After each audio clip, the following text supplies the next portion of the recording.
Have all of you heard of the Council of Nicaea? నిసియా విశ్వాస ప్రమాణం గురించి మీరు విన్నారండి? మెయిన్ లైన్ చర్చెస్లో చెప్తారు. మెయిన్ లైన్ చర్చ్ నుండి ఎవరైనా వస్తే వారికి అర్థమైంది. నిసియా విశ్వాస ప్రమాణం అంటారు. This is probably the most important event in the history of the Christian church outside of the Bible. Bible గ్రంథానికి వెలుపల అంటే బైబిల్ రాతపూర్వకంగా ముగించబడిన తరువాత క్రైస్తవ్యములో జరిగినటువంటి అతి ప్రాముఖ్యమైనటువంటి సంఘటన, చాలా విలువైనటువంటిది, ప్రాముఖ్యమైనది మనకి. It is foundational for all the three great traditions of the Christian faith: Protestant, Catholic, Orthodox. మరి ప్రొటెస్టెంట్లు కానివ్వండి, క్యాథలిక్స్ కానివ్వండి, ఆర్థడాక్స్, ఈ మూడు విశ్వాస ప్రమాణాలను పాటించేటటువంటి క్రైస్తవులందరికీ కూడా విశ్వాస ప్రమాణములు ఇది చాలా ప్రామాణికమైనటువంటిది, పునాది లాంటిది. So this happened 1,700 years ago. It happened in the year 325. ఇది క్రీస్తు శకం 325వ సంవత్సరం, అంటే దాదాపుగా ఇప్పటికి 1700 సంవత్సరాలకు పూర్వము ఈ సంఘటన జరిగింది. Can somebody please read the Nicene Creed for us? Just read it out loud. మీలో ఎవరికైనా ఈ నైసియా విశ్వాస ప్రమాణం వచ్చండి? If you can find it on your phone, if you don't know it by memory, that's fine. ఒకవేళ మీకు తెలియకపోతే ఫోన్లోనైనా కానీ మీరు చూడొచ్చు, లేదా ఇంటర్నెట్లో ఉంటుంది. ఏంటి? రోమన్స్, ఆర్థోడాక్స్, ప్రొటెస్టెంట్స్, క్యాథలిక్స్ అందరికీ సంబంధించినటువంటి ఒక విశ్వాస ప్రమాణం, నైసియా విశ్వాస ప్రమాణం. అదేంటంటే they believe that we believe in one God and one incarnation, Holy Spirit, and we believe in the universal church, we believe in the apostolic doctrine. That's what the Nicene. Yes. So I'm going to tell you the story. దీని యొక్క అర్థం ఏంటంటే, తండ్రి అయిన అందరికీ తండ్రి అయిన ఒకే దేవుని నమ్ముతున్నాను, ఆయన కుమారుడైన యేసుక్రీస్తు రక్షకుడని నేను నమ్ముతున్నాను, పరిశుద్ధాత్మ తండ్రి నుండి కుమారు నుండి కలిగిన పరిశుద్ధాత్మ దేవుడని నేను నమ్ముతున్నాను, సార్వత్రిక క్రైస్తవ సంఘాన్ని నేను నమ్ముతున్నాను, అపోస్తలుల బోధన నేను విశ్వసిస్తున్నాను.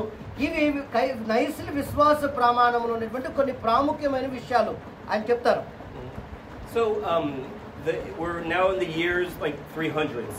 మరి దాదాపుగా 300 సంవత్సరాల కాలంలో, and there's an emperor named Constantine. Konstantin అనేటువంటి ఒక చక్రవర్తి జీవించాడు. Now it's kind of hard to know personally where he was in terms of the Christian faith.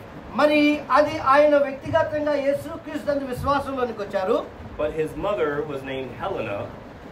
ఆమె యొక్క తల్లి గారి పేరు హెలెనా. ఆమె తల్లి గారి పేరు Helena. And she was a very sincere Christian. ఆమె చాలా తీవ్రమైనటువంటి క్రైస్తవ విశ్వాసానికి చెందినటువంటి వ్యక్తి. I was actually born in the city of Helena, Montana. మరి ఈయన గారు కూడా హెలెనా ఆమె ఎక్కడైతే జన్మించిందో ఆ ప్రాంతంలోనే ఈయన గారు కూడా జన్మించారు. And if you go to the Catholic cathedral, it is the Cathedral of Saint Helena. మరి ఒకవేళ అక్కడ ఉన్నటువంటి క్యాథలిక్ చర్చికి వెళ్ళామనుకోండి, అక్కడ ఒక క్యాథలిక్ హెలెనా అనేటటువంటి పదాన్ని మనం చూస్తాం. So Constantine is a complicated figure. ఈ కాన్స్టాంటిన్ అనేటువంటి వ్యక్తి ఒక సమస్యాత్మకమైనటువంటి చిత్రం.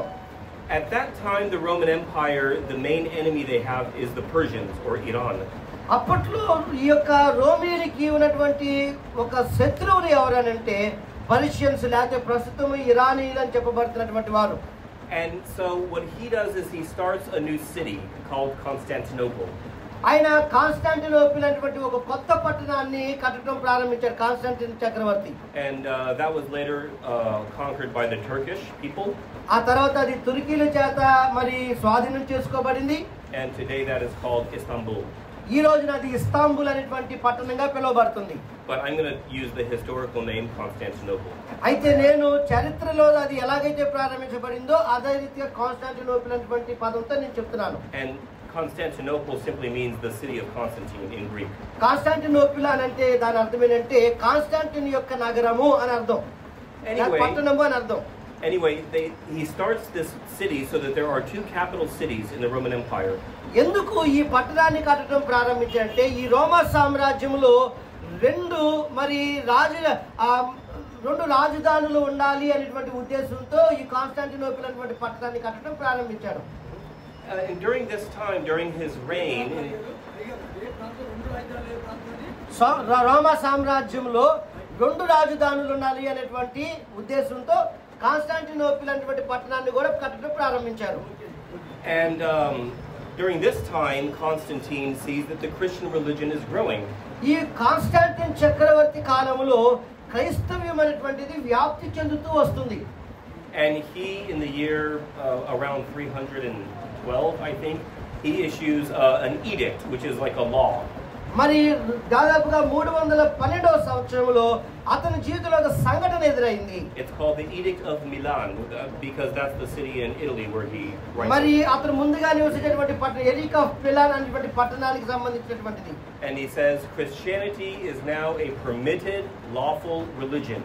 అతను అక్కడ ఏం చేశాడంటే క్రైస్తవ్యం అనేటువంటిది అనుమతించబడింది, చట్టపరంగా లేకపోతే దానికి అన్ని అనుమతులు ఉన్నాయి అనేటువంటి విషయాన్ని తెలియజేశాడు. He does not make it the official religion of the empire. అది రోమా సామ్రాజ్యంలో ఒక అఫీషియల్ మతంగా దానిని ప్రకటించలేదు కానీ, అధికారిక మతంగా ప్రకటించలేదు కానీ, he does not force anyone to become Christian. అతను ఎవరిని కూడా క్రైస్తవులుగా మారండి అని బలవంతం చేయలేదు. But now the churches can own property. అయితే ఇప్పుడు సంఘాలు, క్రైస్తవ సంఘాలకి ఏమంటే సొంత ఆస్తులు సమకూర్చబడటం ప్రారంభించబడి. They have a status of security and safety. అంతేకాదు వారికి ఈ భౌగోళికంగా వారి ఒక భద్రతను కూడా కలిగి ఉన్నారు. వారి సంఘాలకు ఒక భద్రత ఉంది మందిరాలకి. And the priests and deacons and bishops are recognized as important people in the empire. అంతేకాదు ఆ రోమా సామ్రాజ్యంలో అప్పటి కాలంలో ఈ యొక్క బిషపులు కానివ్వండి, సంఘ పెద్దలు లేకపోతే ఉపదేశకులు, డీకన్స్ వీరందరూ కూడా వారు గౌరవప్రదంగా గుర్తించబడ్డారు. So this is the political situation. అప్పటి కాలంలో రాజకీయ పరిస్థితులు ఈ విధంగా ఉన్నాయి. And the old polytheism of the Greeks and the Romans, it is declining. అప్పుడు రోమా సామ్రాజ్యంలో బహుదేవతారాధన ఉంది. అయితే ఎప్పుడైతే ఈ కాన్స్టాంటిన్ క్రైస్తవుడయ్యాడో, ఇటువంటి పరిస్థితులు వచ్చినాయో, ఈ బహుదేవతారాధన అనేటువంటిది తగ్గిపోవటం ప్రారంభించింది. Think of a civilization or an ideology that is just very tired and very sick. మనం ఉదాహరణకి ఏంటంటే మన నాగరికత లేకపోతే మన పద్ధతులు ఇవి దాదాపుగా కృషించిపోతున్నటువంటి ఒక పరిస్థితిని మనం అర్థం చేసుకున్నాం అనుకోండి. Now at this time also there are people who are ridiculing the Christians. అయితే ఇటువంటి సమయంలో కూడా చాలా మంది క్రైస్తవ్యాన్ని నిందిస్తూ వ్యతిరేకిస్తున్నారు. There is one sophisticated person who says Christianity is a religion of slaves and women. మరి వారిలో ఒక ప్రాముఖ్యమైనటువంటి ఉన్నతమైనటువంటి వ్యక్తి ఏమన్నారంటే క్రైస్తవ్యం అనేటువంటిది బానిసలకి, స్త్రీలకి సంబంధించినటువంటిది అని అన్నాడు. And he's insulting the Christians by saying this. Sir ఇది అది టాపిక్ లో లేని కదా, తర్వాత మాట్లాడదాం.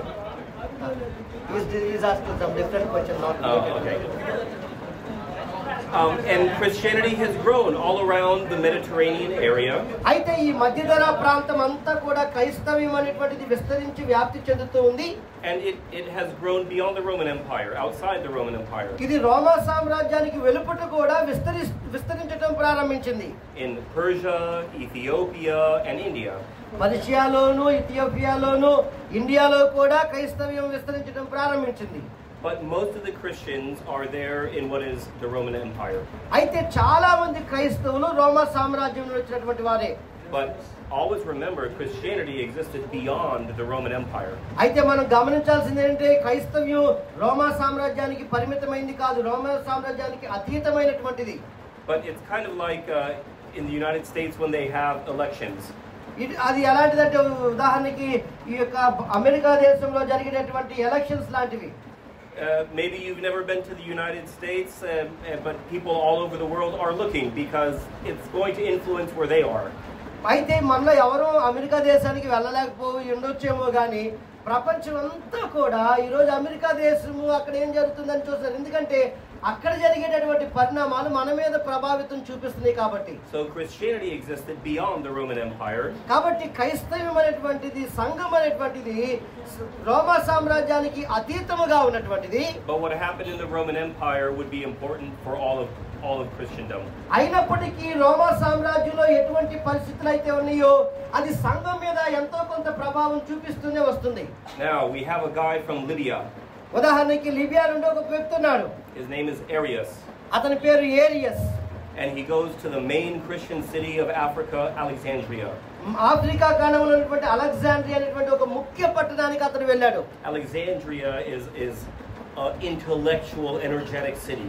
అలెగ్జాండ్రియా అనేటువంటిది వేదాంతవేత్తలు, పండితులు, జ్ఞానవంతులు నివసించేటువంటి ఒక ప్రాంతము. The Bishop of Alexandria is one of the most influential people in all of the church. మరి సంఘ చరిత్ర అంతట్లో కూడా మనం చూసినట్లయితే అలెగ్జాండ్రియా అనే ప్రాంతంలో ఉన్నటువంటి సంఘ బిషప్ గారు చాలా చాలా ప్రభావవంతమైనటువంటి వ్యక్తి.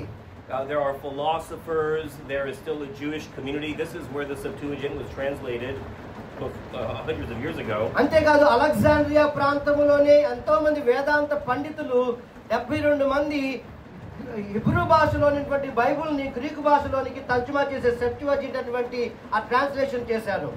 And Arius is a deacon at this time, and he is in Alexandria. ఈ ఏరియస్ అనేటువంటి వ్యక్తి కూడా అప్పటి కాలములో ఆ సంఘములో ఒక ప్రాచుర్యం పొందినటువంటి డీకన్ గా ఉన్నాడు. And by this time, the organization of leadership in the church is universal. Everyone has the same. అయితే అప్పటి కాలములో ఈ యొక్క సంఘములో ఉన్నటువంటి ఈ అధికారం ఉంది చూసారా, క్రైస్తవ ప్రపంచం అంతా కూడా సార్వత్రిక సంఘములో అక్కడ ఏదైతే నిర్ణయం చేశారో దానినే పాటించేవాళ్ళు. And there are 3 holy orders. 3 పరిశుద్ధమైనటువంటి నియమాలు వారు ప్రవేశపెట్టారు. The deacon, the presbyter or priest, and the bishop. మొదటి డీకన్స్, ఆ పైన ప్రెస్బిటర్స్, వారి పైన బిషప్లు అనేటువంటి 3 స్థాయిలను సంఘంలో పెట్టారు. So many churches still use these. The Anglican, the Catholic, the Orthodox Church. Most Lutherans still have these 3 holy orders. ఈ రోజుకి కూడా యాంగ్లికన్స్, మెథడిస్ట్, లేకపోతే కొన్ని మెయిన్లైన్ చర్చెస్ లో చూసినట్లయితే అప్పటి కాలంలో ప్రవేశపెట్టినటువంటి ఈ నియమావళి, డీకన్స్ అనేటువంటి వారు, ఆ పైన ప్రెస్బిటర్స్, ఆ తర్వాత బిషప్లు అనేటువంటి వారు ఈ రోజుకి కూడా మెయిన్లైన్ చర్చెస్ లో మనం చూస్తూ ఉంటాం. So just remember that this is the universal practice at that time. ఇది అప్పటి సార్వత్రిక సంఘములో ఉన్నటువంటి మరి ఒక నియమావళి. So Arius is teaching in Alexandria. Areas అనేటువంటి వ్యక్తి అలెగ్జాండ్రియాలో ఉన్నటువంటి ఆ సంఘానికి బోధకుడిగా ఉన్నాడు. And there is a profound religious question. అక్కడ ఒక మతానికి సంబంధించినటువంటి ఒక ఆశ్చర్యకరమైనటువంటి ఒక ప్రశ్న లేవనెత్తబడింది. What is the relation of the son to the father? కుమారునికి తండ్రికి మధ్య ఉన్నటువంటి సంబంధం ఏంటి? And these people, all of them know the Bible, including Arius. మరి ఏరియస్ తో కూడా అక్కడ ఉన్నటువంటి వారందరికీ కూడా బైబిల్ తెలుసు. So no one is saying, "Oh, we don't believe in the Bible." మరి కాబట్టి they don't know about the Bible. No one says we don't believe in the Bible. అయితే అక్కడ వారు ఎవరు కూడా మేము బైబిల్ని నమ్మట్లేదనే విషయం చెప్పలేదు వాళ్ళు. Everyone believes in the Bible. ప్రతి ఒక్కరు కూడా బైబిల్ని నమ్ముతున్నారు. The question is, what is the correct interpretation of the Bible? అయితే ప్రశ్న ఏంటంటే బైబిల్ యొక్క సరైనటువంటి ఆ నిర్వచనం లేకపోతే వివరణ ఏమిటి? You don't have to be a theologian to have this question. It's a question that emerges very quickly when you just read the Gospels. మరి బైబిల్ గ్రంథములో మనము ఈ ప్రశ్న మనలో లేవనెత్తబడాలంటే మనం వేదాంత వ్యక్తులు అయి ఉండాల్సినటువంటి అవసరం ఏం లేదు. సువార్తలు జరిగితే ఇటువంటి ప్రశ్న అనేటువంటిది చాలా సులువుగా ఉత్పన్నమైంది. Jesus gets thirsty, he gets hungry, he cries when his friend dies. యేసుక్రీస్తు దప్పికొన్నారు, ఆయన ఆకలిగొన్నారు, ఆయన దుఃఖపడ్డారు, కన్నీరు కార్చారు. These are regular human things. ఇవన్నీ కూడా ఒక సామాన్యమైనటువంటి మానవుడికి సంభవించేటటువంటి అనుభవాలు. We know about his mother and his foster father. We know that he's executed as a criminal. ఆయనకి భౌతికపరమైనటువంటి తల్లి ఉంది, సహోదరులు ఉన్నారు, ఒక మనిషిలాగా ఆయన చంపబడ్డాడు. This is not like the stories of the Greek gods, or for that matter the Hindu gods. అప్పటి కాలంలో ప్రాచీనమైనటువంటి ఈ గ్రీకు దేవతలు లేకపోతే హిందూ లేకపోతే వారికి ఉన్నటువంటి దేవతల వంటి కథలు ఈయనకి లేవు. This is obviously a human being. ఆ యేసుక్రీస్తు వారి గురించి ఒక మానవుడికి ఎటువంటి సంఘటనలు అయితే జరుగుతాయో ఆ విషయాలన్నీ కూడా రాయబడి జాగ్రత్తగా వినండి. But then he says things like, the Father and I are one. కానీ ఆయన ఏమనంటే ఆయన బోధనలో తండ్రి నేను ఏకమై ఉన్నామని అన్నాడు ఆయన. No one can come to the Father except through me. నా ద్వారానే తప్ప ఎవడును తండ్రి వద్దకు రాలేడు. Before Abraham I am. Abraham కంటే ముందుగానే నేను ఉన్నానని చెప్పాడు ఆయన. The early Christians say things like, in the beginning was the Word, and the Word was with God, and the Word was God. ఉదాహరణకి క్రైస్తవులు మనం ఏమేమి చెప్తున్నాము, ఆది యందు వాక్యము ఉండెను, వాక్యము దేవుని యొద్ద ఉండెను, వాక్యము దేవుడై ఉండెను అనేటట్లుగా. And then the Word was made flesh, and He dwelt with us. వాక్యము శరీరధారిగా మన మధ్య నివసించాడు. How can we make sense of all of this? ఇవన్నీ కూడా ఆలోచనకి ఎలాగా మనకి అనుకూలంగా కనబడతాయి. And Arius has an answer. అయితే ఏరియస్ దీనికి ఒక వివరణ ఇచ్చాడు. And Arius says that the logos, the word, logos అంటే హిబ్రూ భాషలో లోగోస్ అంటే వాక్యము. లోగోస్ వాక్యం అనేది it's Greek. సారీ, ఆ గ్రీక్ భాషలో లోగోస్ అంటే వాక్యము. వాక్యం అనేది the Hebrew word is davar, but we're doing Greek. And the logos is the first thing that God the Father created. ఈ యొక్క లోగోస్ అనేటువంటిది అంటే వాక్యం అనేటువంటిది తండ్రి అయిన దేవుడు మొట్టమొదటిగా సృష్టించేటువంటి సృష్టి. We're not like the Greeks or the Romans. We are not polytheists. చూడండి, మనము గ్రీకులు రోమీ లాంటి వారము కాదు. మనము బహుదేవతారాధన మనం చేయటం లేదు. We don't believe in two gods. మనం ఇద్దరు దేవుని యందు మనం విశ్వాసం ఉంచట్లేదు. We don't believe in God the Father, but also another God, God the Son. మనం తండ్రి అయిన దేవుడు మరొక దేవుడు అయినటువంటి యేసుక్రీస్తుని మనం విశ్వసించటం లేదు. Instead, God the Father made the Word, created the Word. మనము తండ్రి అయిన దేవుడు వాక్యాన్ని చేశాడు. And then through the Word, all of creation was made. ఆ వాక్యము ద్వారా సమస్తాన్ని ఆయన సృష్టించాడు. And sort of in an honorary way, we can call the Word God. That's fine. మరి ఒక గౌరవప్రదమైనటువంటి రీతిలో మనము వాక్యము దేవుడై ఉన్నాడు అని మనం చెప్తున్నాం. But really, there is one God. We are monotheists, like the Jews before us. అయితే యూదులు ఎటువంటి విశ్వాసాన్ని కలిగి ఉన్నారో క్రైస్తవులు కూడా ఒకే దేవుడిని విశ్వసించేటటువంటి విశ్వాసం కలిగినటువంటి వారు మనం. Do we like this answer or no? మీరు అవునంటారా కాదంటారా? Yes. So, one of the things that Arius said, yes, the Word had a beginning. It was created at a point in time. This is one అయితే of the ఈ things that areas Arius said. ఏమన్నారంటే వాక్యము తండ్రి అయిన దేవుని చేత సృజించబడింది. అంటే వాక్యం సృజించబడిందంటే దానికి ఒక ప్రారంభం ఉంది. అంటే అది నిత్యత్వంలో ఉన్నటువంటి స్వయంభవం అయినటువంటిది కాదు అని దాని అర్థం. Now, the name of the bishop is Alexander. అయితే అక్కడ ఉన్నటువంటి బిషప్ గారి పేరు Alexander. And Alexander says, this is not the right teaching. అయితే అలెగ్జాండర్ గారు ఏమన్నారంటే ఇది సరైనటువంటి వివరణ కాదు అని అన్నారు. And there is a big controversy in Africa and Asia. అప్పుడు ఆఫ్రికా ఏషియాలో ఒక సమస్యాత్మకమైనటువంటి వాతావరణం సృష్టించబడింది. And some people say there was a time when the logos did not exist. అప్పుడు వాళ్ళు ఒక వర్గం వారు ఏం చెప్పడం ప్రారంభించారంటే లోగోస్ అనేటువంటి వాక్యము ఒకానొక సమయంలో అది ఉనికిలో లేదు, తర్వాత సృష్టించబడింది అనేటటువంటి ఒక విషయాన్ని వారు ఒప్పుకోవటం ప్రారంభించారు. And others are saying, no, we believe that the Son and the Father are both God. అయితే మరొక వర్గం ఏమన్నారంటే కుమారుడు వాక్యమైనటువంటి కుమారుడు తండ్రి అయిన దేవుడు ఇద్దరు కూడా దేవుడే. But we don't believe in two different gods. అయితే అయినప్పటికీ మేము ఇద్దరు దేవుని యందు మేము విశ్వాసం ఉంచటం లేదు. You can see this is a complicated situation. ఇది అర్థం చేసుకోవడానికి కొంచెం కష్టతరమైనదిగా మనకు ఉంటుందండి. And even common people, just regular people in the church, they'll go to the butcher shop or to the bakery and they're having this debate. మరి కొంతమంది వ్యక్తులు కూడా ఈ మటన్ షాపులకో లేకపోతే ఎక్కడికైనా కొట్టు దగ్గరికి వెళ్ళినప్పుడు దీని గురించి వాళ్ళు వాదులాడుకుంటూ ఉంటారు. And this is not so much a problem in Europe, but in Asia and Africa, this is a big controversy. మరి యూరోప్ లో ఇది పెద్ద సమస్యాత్మకంగా లేదు, కానీ ఏషియాలో In Asia and Africa. ఆఫ్రికాలో ఇది ఒక సమస్యాత్మకమైనటువంటి పరిష్కారమైనటువంటి ఒక సమస్యగా తయారైపోయింది. Meanwhile, there's Constantine. మధ్యలో ఆ ప్రాంతం కాన్స్టాంటిన్ గారు ఉన్నారు. And Constantine is trying to he wants his empire to be strong and united. మరి ఆయన ఏమనుకున్నారంటే ఈ రకమైన విశ్వాసాల ద్వారా ప్రజలు వేరైపోకూడదు, నా రాజ్యం అంతా కూడా ఒకటే పరిపాలన, అందరూ కలిసి ఐక్యంగా ఉండాలని ఆయన ఉద్దేశించాడు. it doesn't seem that Constantine has a strong conviction about the theology. He doesn't seem to really care about the actual answer. మరి అయితే కాన్స్టాంటిన్కి వేదాంత పరంగా ఈ సమస్యకు పరిష్కారం జవాబు దొరికినట్లుగా మనకు చరిత్రలో కనబడటం లేదు. So in our home, our daughters are in charge of cleaning the kitchen. కొన్నిసార్లు మన కుటుంబాల్లో కుమార్తె ఏంటంటే వంటగదిని శుభ్రం చేసేట ఆ బాధ్యత అంతా కూడా కుమార్తె చూసుకునేది. And my wife and I said to our daughters, we don't care who cleans the kitchen or how it gets done, just make sure the kitchen is clean. You figure it out.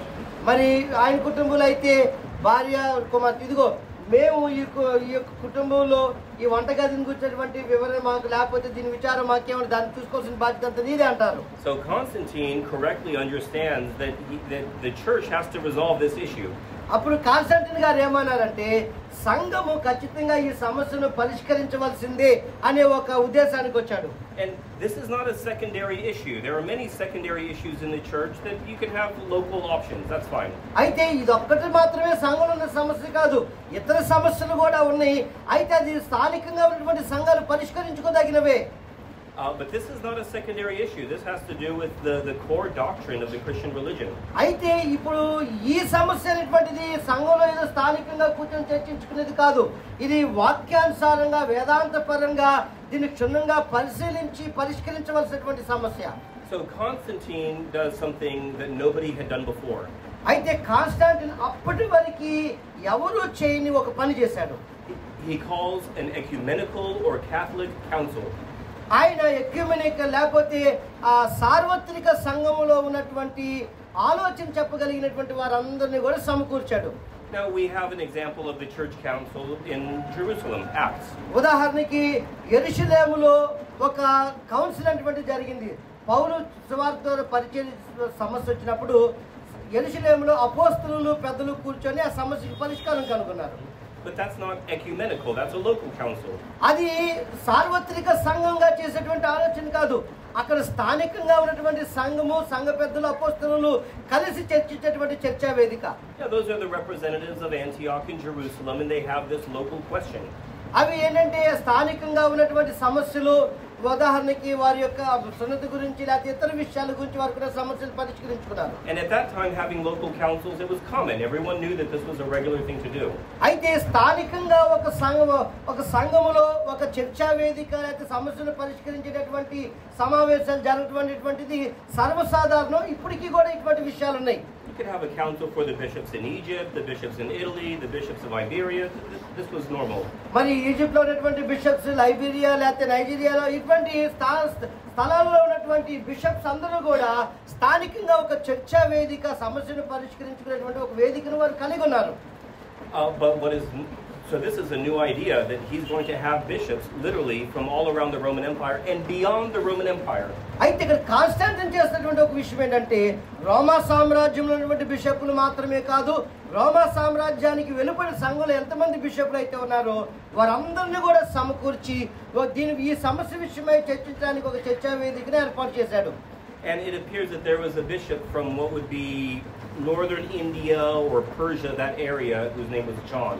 మరి అయితే అప్పటి కాలంలో ఉన్నటువంటి ఒక నాన్న ఏంటంటే మన ఉత్తర భాగంలో ఉన్నటువంటి ఒక బిషప్ గారు, తర్వాత మరొక ఈజిప్ట్లో ఉన్నటువంటి ఒక బిషప్ గారు కూడా ఈ చర్చా వేదికకి హాజరైనట్లుగా మరి చరిత్రలో కొన్ని విషయాలు చెప్పబడుతున్నాయి. So how many bishops were there? We don't know exactly, but it appears to be over 300. అయితే అక్కడ ఎంతమంది బిషప్లు సమకూరారు అనేటువంటిది ఖచ్చితంగా మనకు తెలియపోయినప్పటికీ కూడా దాదాపుగా 300 మంది బిషప్ అయ్యగారులు ఈ చర్చా వేదికలో పాల్గొన్నారు. And Constantine basically says, I'm going to pay for this council. Everyone meet together in the city of Nicaea. అయితే కాన్స్టాంటిన్ గారు ఏమనంటే బిషప్లు అందరూ కూడా మీ యొక్క ఖర్చంతా కూడా నేనే భరించబోతున్నాను, ఈ చర్చా వేదిక అయ్యే ఖర్చంతా కూడా నా నుండే భరించబడుతుంది, కాబట్టి మీరు నైసియా అనేటటువంటి ఈ స్థలములో మీరు ఈ చర్చా వేదికని ఏర్పాటు చేయండి అని చెప్పాడు. Today this is a town called Iznik in the country of Turkey. అయితే ప్రస్తుతము ఈ ప్రాంతము టర్కీలో ఉన్నటువంటి ఎథ్నిక్ అనేటువంటి ఒక ప్రాంతంగా గుర్తించబడింది. But at this point in history there are no Turks there. The Turks are still in the middle of Asia. మరి అయితే అప్పటి కాలంలో ఆ ప్రాంతంలో సంఘం అనేటువంటిది లేదు, సంఘం అనేటువంటిది మధ్యాసియా ప్రాంతంలోనే ఉంది. And So the main person who is coordinating this is a bishop from Spain. అయితే ఈ యొక్క చర్చా వేదికను దగ్గరుండి చూసుకున్నటువంటి ఒక ప్రాముఖ్యమైనటువంటి బిషప్ గారు ఎవరంటే స్పెయిన్ దేశం నుండి ఆ చర్చా వేదికలో పాల్గొనేటువంటి బిషప్ గారు. His name is Hosius of Cordova. Hosius of Cordova అనేటటువంటి వ్యక్తి ఆయన. And he is kind of sort of like the minister of religion for Constantine. Konstantin యొక్క సామ్రాజ్యంలో మతానికి ఆయన ఒక బిషప్ గా పనిచేస్తున్నాడు. Constantine doesn't know all the nuances of the theology, but Hosius, he does.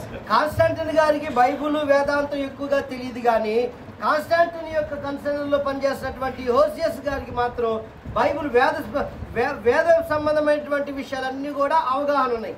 And so bishops from around the Roman Empire and beyond the Roman Empire come to this town of Nicaea. కాబట్టి Nicaea అనేటువంటి పట్టణానికి మరి రోమా సామ్రాజ్యంలో ఉన్నటువంటి వారు రోమా సామ్రాజ్యానికి వెలుపడి ఉన్నటువంటి బిషప్లు అందరూ కూడా సమకూర్చబడ్డారు. And they have a lot of issues to resolve. అక్కడ వారు చర్చించి పరిష్కరించుకోవడానికి అనేకమైనటువంటి విషయాలు వచ్చినాయి. But the main one is this question of the relation of the Father to the Son. అయితే వారు చర్చించినటువంటి విషయాల్లో ప్రాముఖ్యమైనది ఏమిటి అంటే తండ్రికి కుమారునికి ఉన్నటువంటి సంబంధం ఏమిటి? Is the Son eternal with the Father? తండ్రి కుమారుడైనటువంటి దేవుడు యేసుక్రీస్తు వారు తండ్రితో కూడా నిత్యత్వములో ఉన్నటువంటి వాడా? And if that is the case, how can we say that but still be monotheists? How can we confess that but still be monotheists, one God? ఒకవేళ యేసుక్రీస్తు వారు కూడా తండ్రితో నిత్యత్వములో ఉన్నటువంటి వాడైతే ఇద్దరు అవుతారు కదా, మనం ఒకే దేవుణ్ణి ఎలా ఆరాధిస్తున్నామని మనం చెప్పగలుగుతామని అన్నారు. Now there is a very influential person there, also from Alexandria. అలెగ్జాండ్రియాలో బాగా ప్రభావితమైనటువంటి మరొక వ్యక్తి ఉన్నారు. And his name is Athanasius. ఆయన పేరు అథనేషియస్. And he will go on to become the bishop of Alexandria later on. ఆ తర్వాత అలెగ్జాండ్రియాలో ఉన్నటువంటి సంఘానికి అతను బిషప్ గా అవబోతూ ఉన్నాడు. And Athanasius in many ways is the hero of what we consider to be orthodox, correct Christianity. అయితే orthodox క్రిస్టియానిటీలో ఈ రోజుకి సంఘము చెప్పుకునేటువంటి ఒక విశ్వాస వీరుడు ఎవరంటే ఈ అథనేషియస్. So let me say something about this word orthodox. ఈ ఆర్థోడాక్స్ అనేటటువంటి దాని గురించి నేను మీకు కొన్ని విషయాలు చెప్తాను. So ortho is Greek, it means straight. Orthodox అంటే ఏంటంటే తిన్నని లేకపోతే తిన్ననిదైన. And doxa is a Greek word, it means praise or doctrine. డోక్సా అనేటువంటిది ఏంటంటే ఒకటి స్తుతి లేకపోతే ఉపదేశము అని అర్థం. So when we say orthodox, we mean you have the right doctrine, the correct faith. Orthodox ఏంటంటే తిన్నని ఉపదేశం అంటే సరి అయినటువంటి ఉపదేశము అని అర్థం. So Athanasius, he says that the Son is eternal with the Father. అయితే ఈ యొక్క అథనేషియస్ ఏమన్నాడంటే కుమారుడైనటువంటి వాడు తండ్రితో కూడా నిత్యత్వములో ఉన్నటువంటి వాడే. And these people are meeting in a hall. We don't know where it was. It probably doesn't exist anymore. మరి ప్రస్తుతం అది ఉనికిలో లేదు కానీ వీరందరూ కూడా ఇలాంటి ఒక హాలులో 300 మంది కూర్చొని చర్చిస్తున్నారు. And we actually don't know a lot about the day-to-day life of the council. We don't have these details. మరి ఈ యొక్క కౌన్సిల్ వారు అనుదినం వారు ఎలా జీవించారు అయితే అక్కడ ఏం చేశారు అనేటువంటి విషయాలు పూర్తిగా మనకు అందుబాటులో లేవు. But in the end, they end up formulating a creed. అయితే ముగింపులో వారు ఒక విశ్వాస ప్రమాణమును మత సంబంధమైన ఒక విశ్వాస ప్రమాణం విషయంలో వారు ముగింపుకు వచ్చారు. So what is the word for creed? Yeah, it's a faith confession. Yes, a confession of faith. Confession of faith. Yes. Now the idea of issuing a creed, that also was common. మరి అప్పట్లో ఈ మత సంబంధమైన విశ్వాస ప్రమాణము అనేటువంటిది చాలా సామాన్యమైన విషయం. So when they come out with this confession or statement of faith, this is not strange. అయితే ఎప్పుడైతే వీరు ఈ విశ్వాస ప్రమాణంలోనికి వచ్చారో అది మిగిలిన వారికి అదేదో ఒక ఆశ్చర్యకరమైనటువంటి విషయంగా కనపడలేదు. ఎందుకంటే అప్పుడులో ఇది చాలా సామాన్యమైనటువంటి పద్ధతి. And in the end, this creed rejects the teaching of Arius. India rejects the teaching of Arius.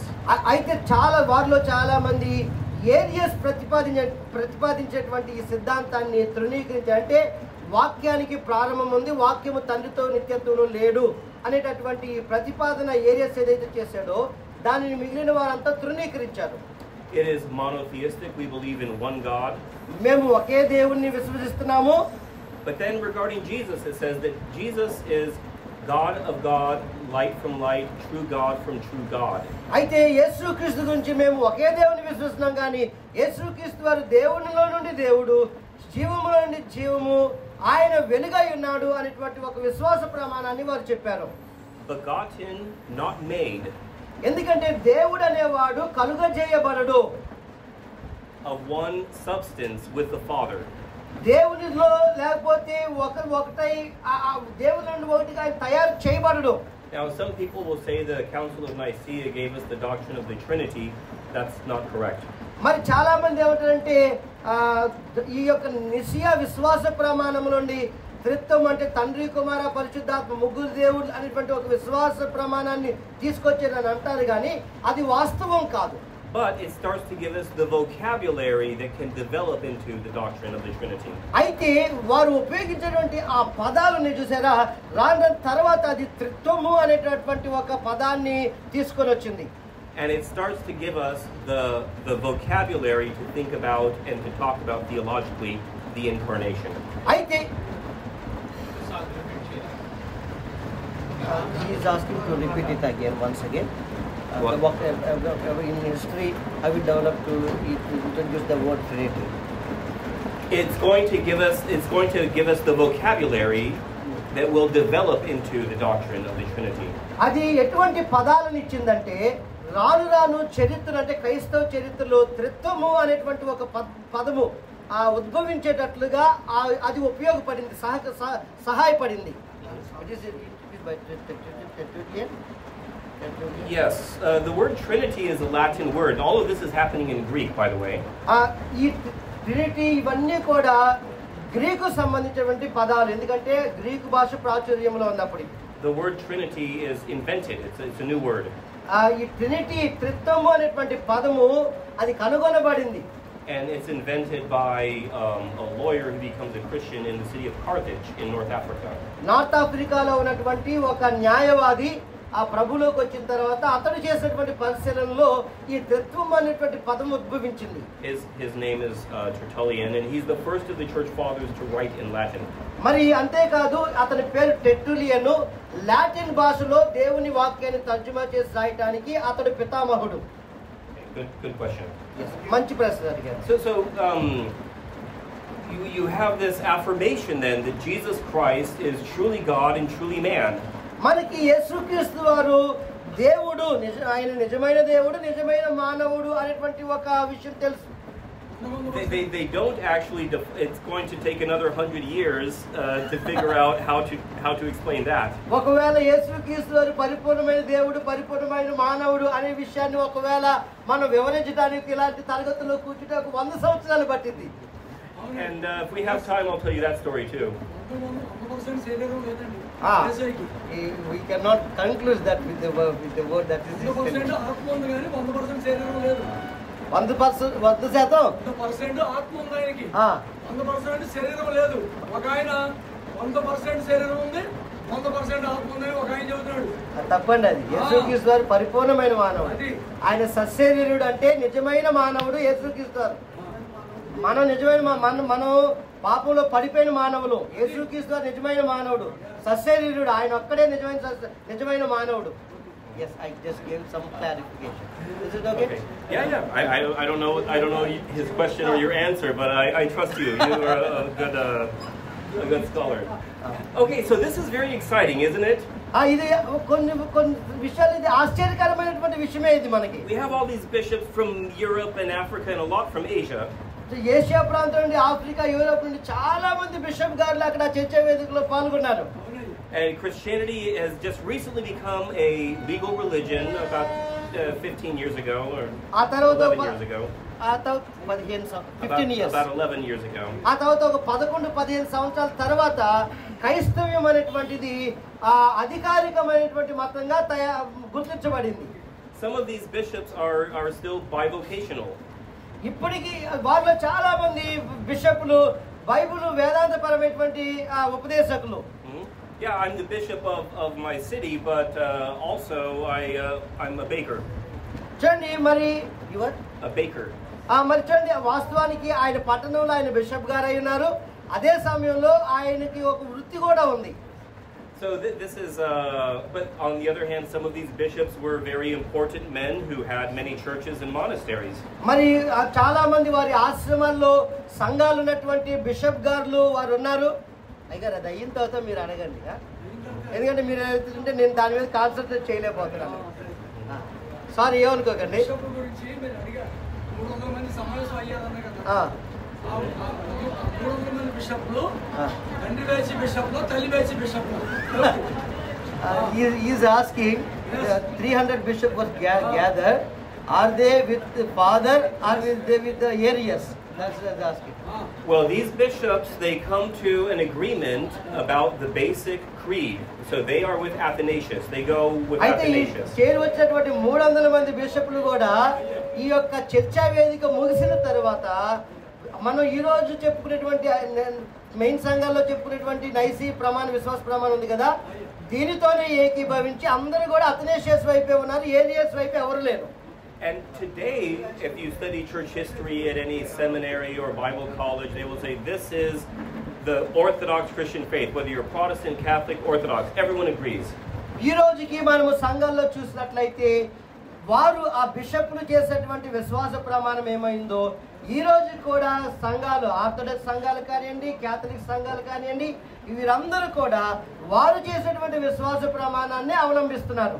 But at that time, a lot of people thought, well, this is just one of the other creeds. There are many creeds. This one will be forgotten like the other ones. కానీ అప్పటి కాలంలో అయితే ఇటువంటి చర్చా వేదికలు చాలా జరిగి ఒక విశ్వాస ప్రమాణాలు చేయడం ప్రారంభించారు కాబట్టి అప్పటి కాలంలో ఉన్నటువంటి క్రైస్తవులకి ఇది ఒక సామాన్యమైనటువంటి చర్చా వేదికగానే అనిపించింది.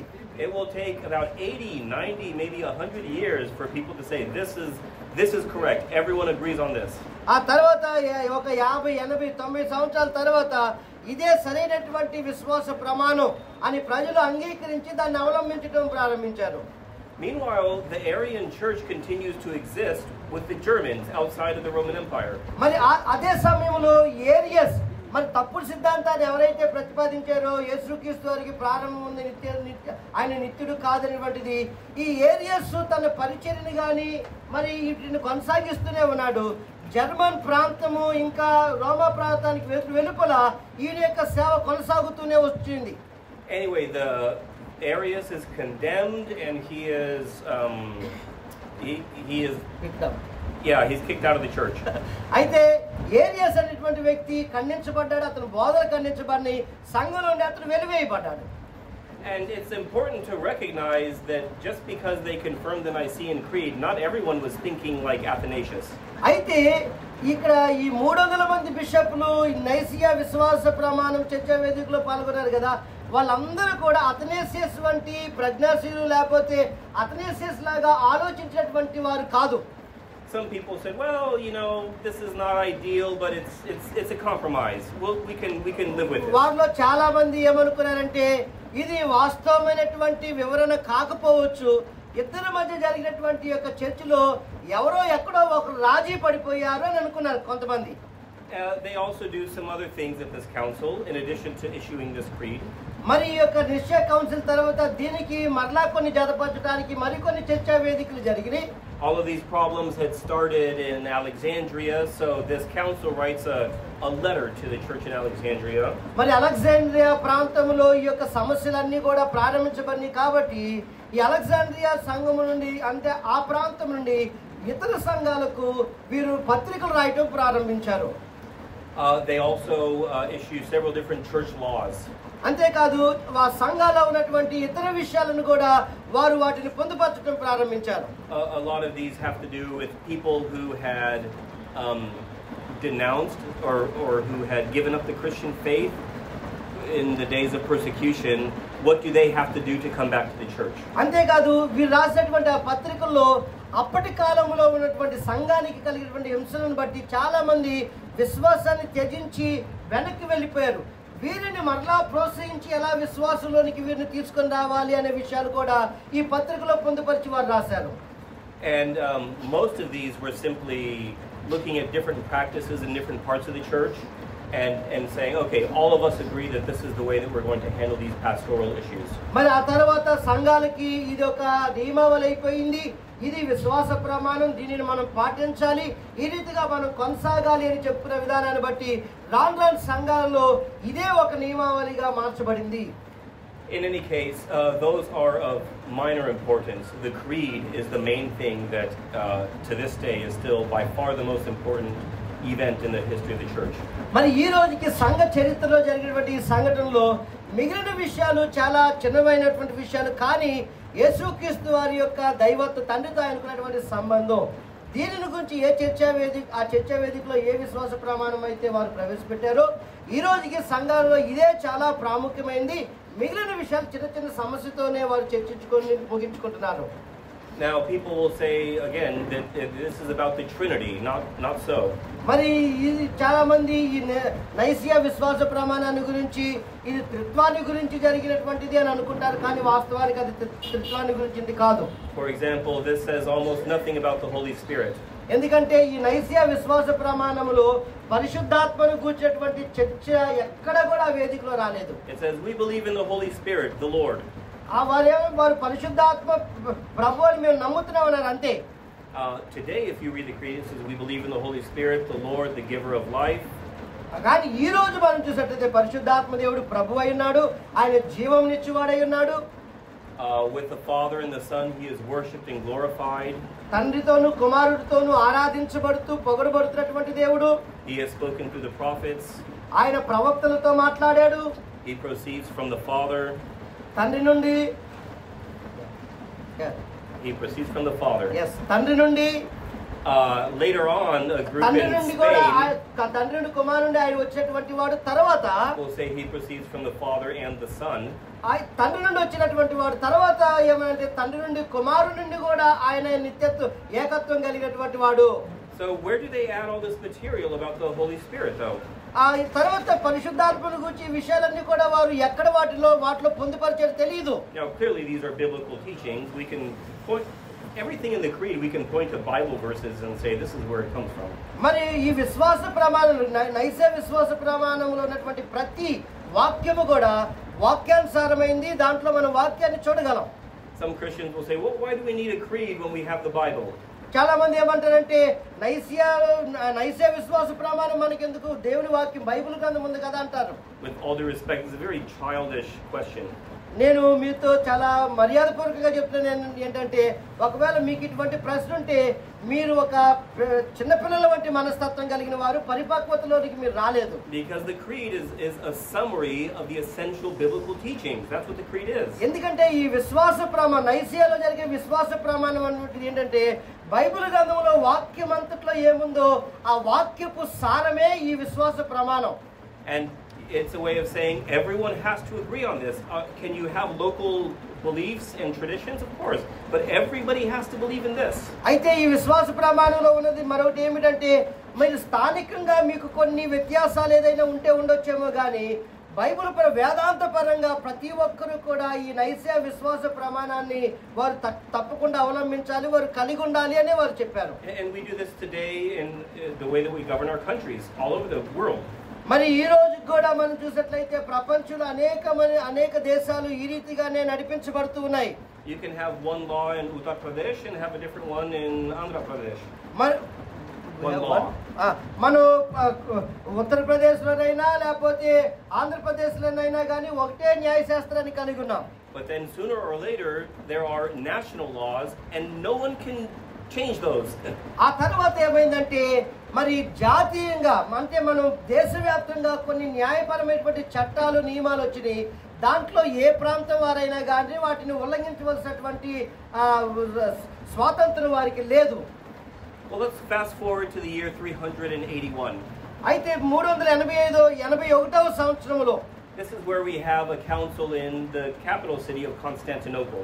మరి కాన్స్టాంటినోపుల్లో ఉన్నటువంటి యొక్క కౌన్సిల్ చర్చా వేదిక. And this is where we have the material about the Holy Spirit added to the creed from Nicaea. ఈ 325లో కాకుండా 81లో జరిగినటువంటి చర్చా వేదికలో పరిశుద్ధాత్మను గురించినటువంటి పరిశుద్ధాత్మ అనేటువంటి ఆ దైవత్వం వ్యక్తిత్వాన్ని గురించినటువంటి విషయాలు దాంట్లో తర్వాత పొందుపరచబడినాయి. And this is a really good question. If you had to say in one sentence, who is the Holy Spirit, what would you say? ఒకవేళ నేను మిమ్మల్ని ఒక ప్రశ్న అడుగుతాను, పరిశుద్ధాత్మ ఎవరు అని అంటే ఒక్క మాటలో లేకపోతే ఒక్క వాక్యంలో మీరు ఏమని చెప్తారు? It's a real question. How would you answer it? ఏంటి? ఆదరణకర్త, కంఫర్టర్. ఇంకా సత్యస్వరూపైన ఆత్మ. సత్యస్వరూపైన ఆత్మ. సత్యస్వరూపైన ఆత్మ. ఓకే. ఏంటి? ఆలోచనకర్త. Counsellor, spirit of truth. నిత్యుడగు తండ్రి. ఏంటి? నిత్యుడగు తండ్రి. Eternal father, mighty God. ఏంటి? Holy spirit is God. Yes. So the church fathers in Constantinople and also Nicaea, they're trying to summarize in a very few words what is the role of the Holy Spirit. అయితే ఈ Constantinople లో జరిగినటువంటి చర్చా వేదికలో, నైసియాలో జరిగినటువంటి చర్చా వేదికలోని విషయాలను వాళ్ళంతా క్రోడీకరించి పరిశుద్ధాత్మ దేవుని యొక్క పని లేకపోతే ఆయన గురించి కొన్ని విషయాలు చెప్పారు. And you have this question, okay, the Father is a person, the Son is a person, is the Holy Spirit a person, or is it just kind of an energy of God in the world? అయితే మరి తండ్రి అయినటువంటి దేవుడు ఒక వ్యక్తి, యేసుక్రీస్తు వారు కూడా వ్యక్తి. అయితే పరిశుద్ధాత్మ వ్యక్తి లేకపోతే ఏదైనా ఒక శక్తి ప్రభావమా? Because in the Bible you have both examples. ఎందుకంటే బైబిల్ గ్రంథంలో పరిశుద్ధాత్మ దేవుడు ఆ రీతిగాను ఈ రీతిగాను కూడా పోల్చబడి ఉదాహరించబడ్డాడు.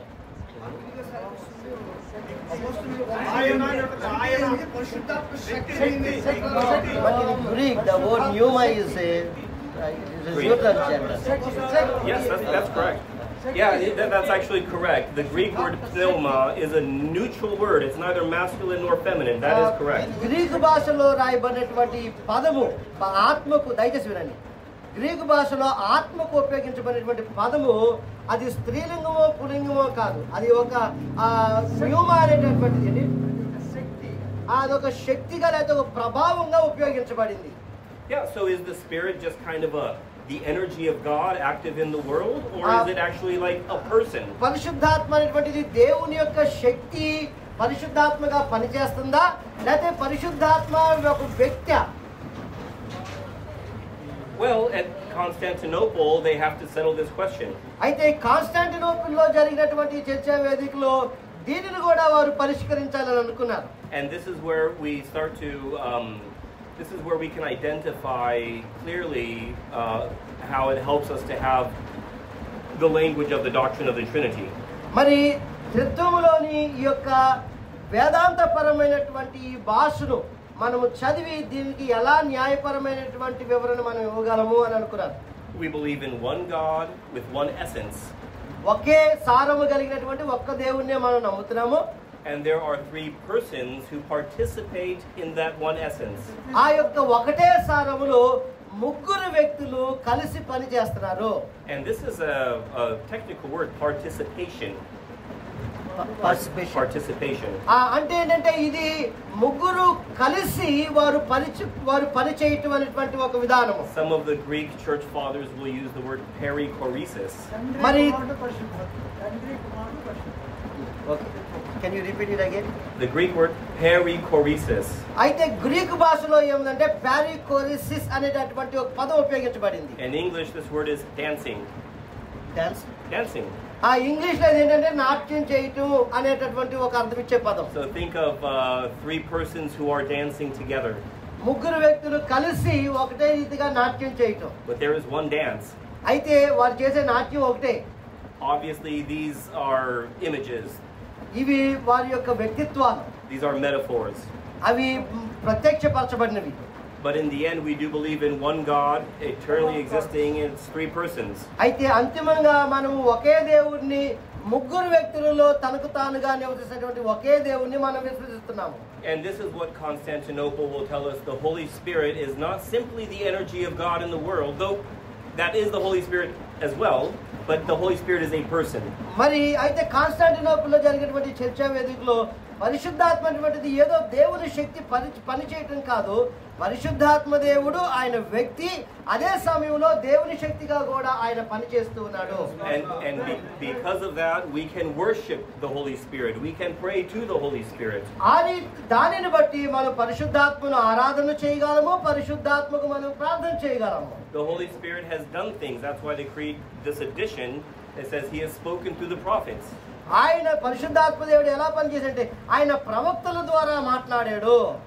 And he is the giver of life. ఆయన జీవమును ఇచ్చేటటువంటి వాడు, జీవప్రదాత. God breathed into man and he became alive.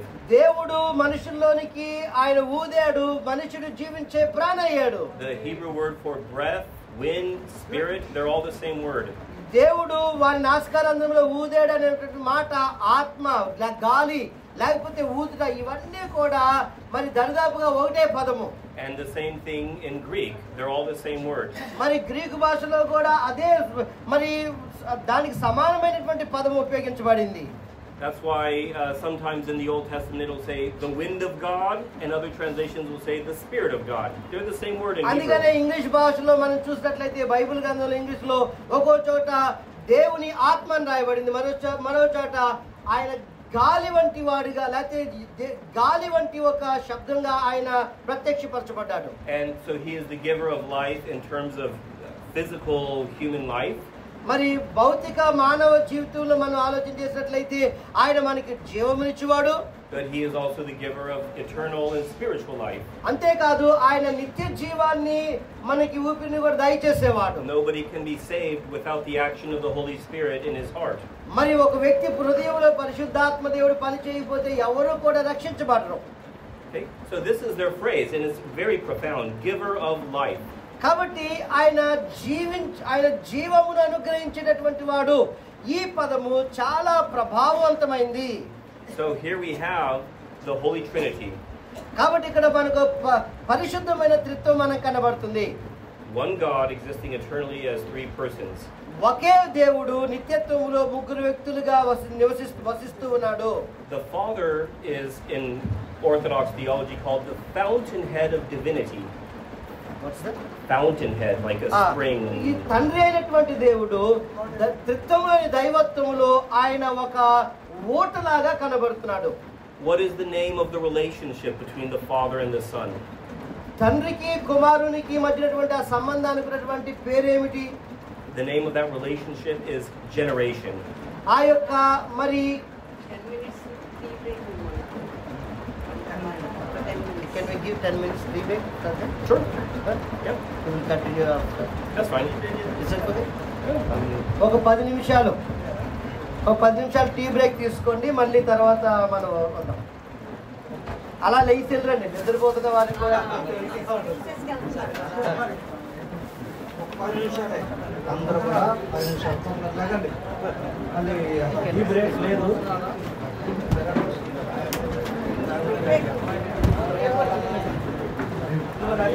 Is there a bathroom? Bathroom?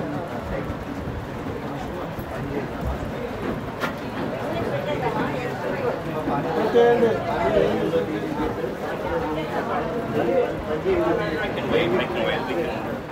It's okay.